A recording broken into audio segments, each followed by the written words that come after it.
If your company uses AI, you've probably heard the EU AI Act is coming for you, with fines up to 35 million euros. But here's what changed in 2026. The biggest deadline just moved. Let me show you exactly what you still have to do and what you just got more time for. I'm going to explain the entire EU AI Act in plain English, no legal jargon, in just a few minutes. Stick around, because at the end, I'll show you a free way to check where your organization actually stands. First, who does this even apply to? The AI Act is European law, but it works like GDPR. If your AI system is used by people in the EU, it applies to you, even if your company sits in New York, London, or Singapore. Extraterritorial reach is the whole point. The Act sorts every AI system into 4 risk tiers. Get your tier right and everything else follows. Let's climb the pyramid. Tier 1. Unacceptable risk. These are simply banned. Social scoring, manipulative systems that exploit vulnerable people, most real-time biometric surveillance. And this ban is already in force. It has been since February 2025. Tier 2. High risk. This is where most regulated business AI lives. Hiring tools, credit scoring, medical devices, education, critical infrastructure.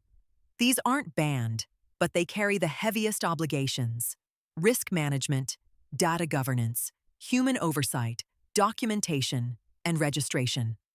Remember this tier. It's where the big change just happened. Tiers 3 and 4 are lighter. Limited risk, like chatbots, mainly means transparency. Tell people they're talking to an AI. Minimal risk, spam filters, recommendation engines, has essentially no extra rules. Most consumer AI lands here. Now the timeline and the headline. Prohibited practices, in force since February 2025. Rules for general-purpose AI models, in force since August 2025. And high-risk obligations. Those were due on the 2nd of August 2026. But in May 2026, under the Digital Omnibus, the EU agreed to push the main high-risk deadline back to the 2nd of December 2027. Some embedded product AI moves to 2028. So does that mean you can relax? No. 2 reasons. 1. The bans and the general-purpose AI rules are already live, non-negotiable today. 2.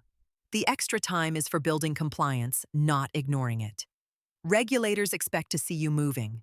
The companies that win are the ones treating 2026 as runway, not snooze. Here's what to do now, regardless of the delay. 1. Inventory every AI system you use, bought or built. 2. Classify each one into a risk tier. 3.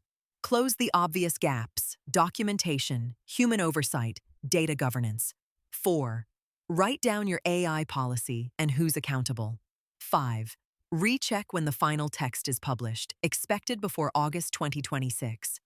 If you want to know where you stand without reading 400 pages of regulation, we built a free AI readiness score. Answer a few questions and get your risk picture in minutes. Links in the description. If you need the full gap analysis mapped to the EU AI Act, that's linked too. If this made the AI Act make sense, subscribe. We turn AI regulation into things you can actually action. And watch this next. Where to start with AI governance when you have nothing in place.